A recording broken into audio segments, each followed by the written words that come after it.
Thanks for joining us today. Our topic for this month's webinar is rebalancing, a topic that comes up occasionally with clients as we want to think about what should we be doing with our investments over time in a portfolio.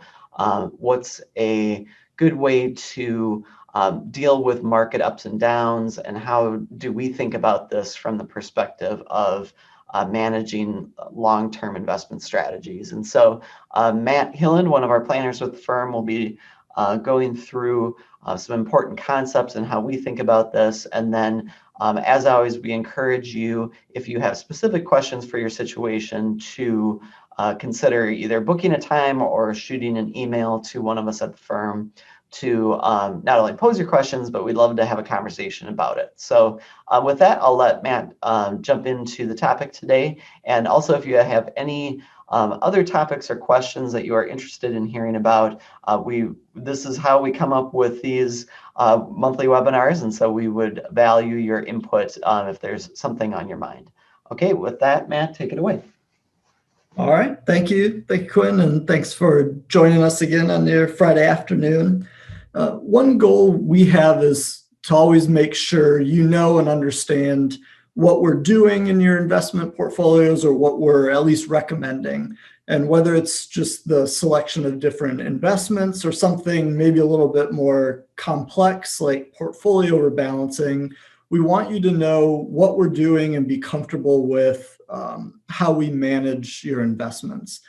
And one notification that you might get from us in times when the stock market is volatile is letting you know that we rebalanced your investment portfolios, or that you should rebalance your investment accounts. And so we wanted to make sure to cover this in a little bit more detail here in a webinar with you, what exactly we're doing and why we're doing it. For those of you where we're managing your investments, know that this is something we're doing for you. It's not something extra you need to go out and do. But just as we said, we think it's important for you to know what's going on behind the scenes, so to speak. And so first, to start, what exactly do we mean by rebalancing? Rebalancing is simply bringing your portfolio back to its desired allocation. And so if we set you up in a 60-40 portfolio, or a portfolio made up of 60% stocks and 40% bonds, that allocation may not stay exactly 60-40 for very long as the stock market goes up and down. And historically, over long periods, stocks have outperformed bonds. And so over time, your allocation would slowly drift to become much heavier in stocks than that initial 60%. And small variations in that 60-40 allocation might not be that big of a deal, but over longer periods of time, an investment portfolio may become significantly out of balance. And this is an image from Vanguard showing the impact on a portfolio with rebalancing compared to one without. On the left is a mix of stocks and bonds that periodically gets rebalanced. You can see the allocation remains about the same, never gets too heavily tilted towards stocks, and never too heavily tilted towards bonds. And the idea is just to keep your portfolio balanced around a certain allocation. And on the image on the right, Vanguard uses Monte Carlo simulations here, the same type of analysis we use for projecting the likelihood of success for your long-term financial plan. But here Vanguard is showing how an allocation may likely drift without rebalancing. And of course, we don't know exactly what will happen over the next 30 years or more, but just based on average historical stock market performance and volatility, a 40% bond allocation could almost be completely replaced with stock allocation over a long period like this. And what this has the potential to set up is someone who creates their retirement portfolio at, just say, age 55 or 60, could then find themselves in a very different and very aggressive portfolio later in life, precisely when we see a lot of clients not wanting to take a ton of risk. And so An 85-year-old with almost entirely stocks in their portfolio, like this points out could very easily happen, would be pretty unusual and certainly not recommended for most of our clients, for most investors. And that's precisely what would happen without rebalancing. And before we get any further, we wanted to define one term that we'll use several times over the next couple slides.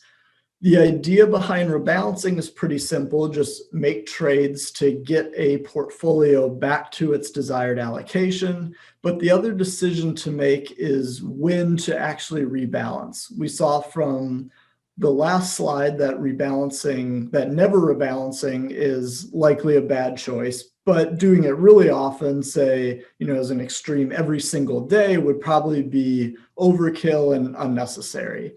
And so there's two primary strategies around this, either time-based rebalancing or tolerance-based rebalancing. And time-based rebalancing just means rebalancing at a set period of time. You might rebalance your portfolio every December 1st, every year, for example. This would be called annual rebalancing, or you might do it more often, say quarterly, but the idea is the same. You're doing set trades every so often. That strategy is shown in the top half of the chart here. The y-axis is the stock allocation in the portfolio, which is originally set at 60%. Then as the market goes up and down, that will change. With time-based rebalancing, the portfolio may at times get very out of balance, and then every certain period, it's rebalanced and corrected back to that 60% or that target allocation, whatever it is. The other method is rebalancing only when the portfolio becomes unbalanced to a certain degree. You might say that once an allocation is off by, say, 5% or more, you'll rebalance. And so for this example, a 60-40 portfolio gets rebalanced every time the stock allocation gets to 65% or falls to 55%. And that's what's shown in this bottom half of the chart here. There is no set or scheduled time where rebalancing is occurring for this strategy, but it's only done once certain levels or certain thresholds are reached. And you'll see this strategy referenced as a 5% band or a 5% tolerance band a lot, and a couple times in the next few slides. We'll get into exactly what we do later on, but first we just wanted to take a quick look at maybe the real world impact of rebalancing and how it can impact your portfolio. Here's two tables that show the impact of a portfolio that is not regularly rebalanced compared to one that has been regularly rebalanced with that 5% tolerance band that we just talked about. The top table looks at the difference in how a 60-40 portfolio performed during a few stressful periods in the past. And this shows one key reason why we want to rebalance at least somewhat regularly. When a portfolio's allocation drifts higher into stocks, it will become more volatile. And for example, a 60-40 portfolio that had gone a couple decades without being rebalanced would have lost 38% in the most recent financial crisis. Proper rebalancing using that 5% tolerance band we talked about on the last slide would have reduced that decline to 28%. And while none of these results are exactly good, rebalancing is not going to prevent your portfolio from declining in a bad market, but a 10 or 12% less of a decline can mean, $100,000 difference in $1 million portfolio. And that's pretty significant difference for you to experience as an investor. The second table looks at recovery time, or the time it takes your portfolio to recover to its previous high value from the market trough. And what this shows is that rebalancing helps your portfolio recover faster. That's because when the stock market declines, like we saw during these three times listed in the table here, rebalancing means buying stocks after that decline. Buying stocks when they sell off or when they are low you are better able to capture those gains when the stock market finally recovers. And perhaps a different way to show why recovery times are much faster for a rebalanced portfolio is this chart, which comes from a Vanguard research paper on rebalancing. The top half of this chart shows the asset allocation drift of a portfolio that is not rebalanced, which is in the gray line here, and a portfolio that is regularly rebalanced in blue. The y-axis chart again on this portfolio shows the allocation to stocks.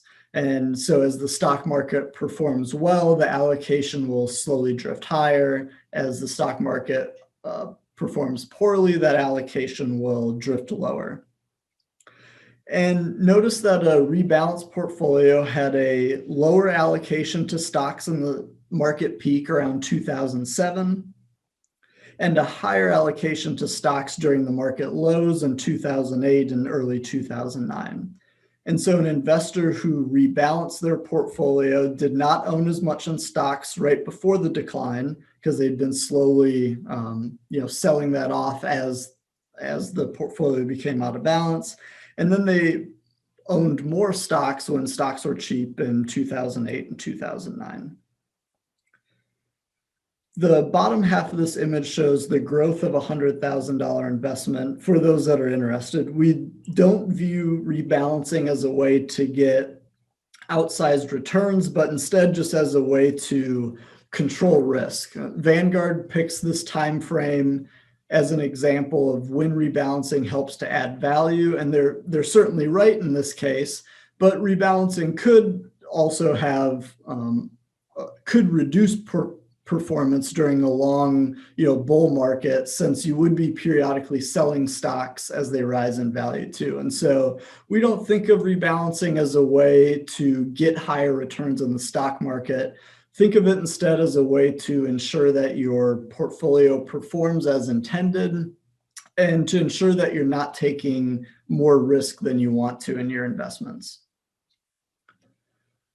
A few considerations on rebalancing that are worth noting. First, doing this in taxable accounts. This might be taxable accounts like your joint Schwab or Schwab One account is still important, but there may be taxes generated from doing so. Rebalancing in a taxable brokerage account may take a little bit more planning to ensure you're limiting your tax liability and not recognizing, maybe short-term capital gains when you don't have to, or a certain amount of gains that will impact your bigger tax picture, your Medicare premium, Social Security tax rate, or anything else. This is not an issue for IRAs, Roth IRAs, and 401ks. In these accounts, you can buy and sell with no concern for taxes. IRAs and 401ks are only taxed when you actually make the withdrawal from the account, but trading one security for another does not cause you any tax liability. And for the last bullet point here, rebalancing is a bigger issue typically for our retired clients more so than younger clients who are still actively saving. When you're continuously saving into an account, those regular contributions can help rebalance simply by buying more of the investment that you are underweight in. And so typically younger clients who are saving do not have to do a lot of selling to do these rebalances. As your account grows, this might change. Eventually, regular contributions might not make up for big moves in the market, but in general, clients who are still actively saving may see less of this in their portfolios than our retired clients, where rebalancing becomes a bigger issue and something that you'll see more often. One other consideration here, our examples so far have been a bit simplified, just thinking about stocks and bonds as just two pieces. Remember that Vanguard chart just kind of had red for stocks and blue for bonds.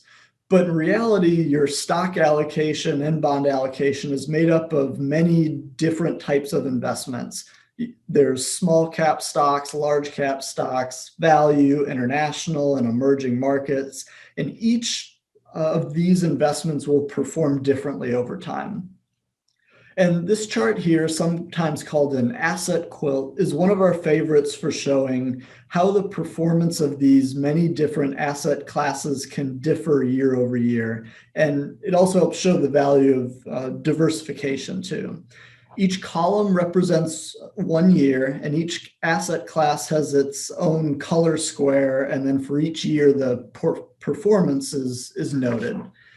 And rebalancing means keeping your allocation between all these different types of investments in line. Not only just your stock allocation relative to bonds, but also your small cap allocation relative to your large cap allocation, or the international allocation relative to your US allocation. We believe that all these assets are important to own over the long period, and you want to make sure you keep some exposure to these assets over time. And just for example, look at 2013 through 2015, which saw very good returns for US stocks, but emerging markets shown in the yellow squares here did not perform as well. If you did not rebalance in these few years, the allocation you had to emerging markets would have been greatly reduced. And when emerging markets recovered and finally performed pretty well in 2016 and very well in 2017, you would not have benefited nearly as much if you had not been rebalancing. And you can see from this chart that the last decade has seen great performance from US large cap stocks, the orange or peach colored squares here. These are companies like Apple, Amazon, and Google. If you are not actively rebalancing, large cap stocks have certainly become an oversized portion of your portfolio in the last decade. And whenever large cap stocks do finally, stop their period of outperformance and have a year where they're towards the bottom of this chart, if you heavily overweight these stocks, you'll experience a more volatile period than someone with a diversified portfolio whose assets are spread out amongst all these investments. And one last consideration here that's important to cover is that rebalancing tends to be needed when you see headlines like that are shown here. When the stock market declines like 2008, or even recently in March, you get all these scary headlines. And when stocks have these types of declines is precisely when you should be rebalancing. But this is also the most difficult time to be thinking about buying stocks. But it's exactly what you should be doing. And everyone here, I'm sure, has heard the saying, buy low and sell high. And buying low usually means buying when this is what you're seeing on the front page of the newspaper. And we know this is tough. On a $1 million portfolio, this means having $50,000 or maybe even $100,000 purchases in stocks to rebalance during these scary times. But as we saw in the previous slides, purchases at these times can actually help your portfolio recover faster than if you had done nothing. And so it's really important. And likewise, the reverse happens when the stock market goes up a lot. Today, for example, rebalancing might mean selling investments that have performed very well recently, like small cap stocks, and maybe buying international stocks or bonds. And many are hesitant to sell investments that have done well recently, but selling high is exactly what you should be doing for long-term success and long-term stability of your investment portfolio. So this is one topic that we like to make sure clients understand. Rebalancing is something we will do periodically, or at least recommend it. And we like to make sure clients know to expect it and to know the importance in doing it. Because if we come out of the blue in a stressful period like last March, when the headlines say, the world is ending, and talk about buying stocks, it might be tougher to break through the fear that these type of headlines can cause. And so we like to set expectations that this is something that is really important to do, and making sure that in times when the market is really volatile, this is a recommendation that we'll be making. And this gets into the topic of our last slide here. We wanted to do this webinar to give you a look into what we do in your investment portfolio, because we want you to understand what's happening when we send you an email saying, we place trades to rebalance your investment accounts. And while there are one-time scenarios where we do these checks, this most recent March with the coronavirus was a great example. More often, these are checks we're doing as you contribute and as you make withdrawals from your retirement accounts. And so if you're taking a $3,000 per month withdrawal from your accounts, we might be able to sell some of the investments that have done well recently to be able to avoid larger rebalancing trades. And so while we're still keeping your accounts in balance, you might not notice as many large trades or notifications from us that we're doing so. We also like you to know that this is a strategy that's very rules-based. We don't make these trades because Quinn thinks the stock market's going to go up or down in the future. We have a set of tolerances for your different investments, and those tolerance bands we talked about in an earlier slide. And our rebalancing decisions are made based on those rules.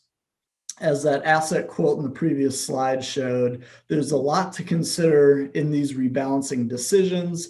There are many different pieces to keep in balance at once. We use some tools that are provided by Schwab to help monitor your portfolio and calculate these trades for us so we can do them for you. And that's all we had prepared for today. Thanks again for joining us. We hope you found this helpful and beneficial. If you don't have any questions, then have a great weekend, and thanks again.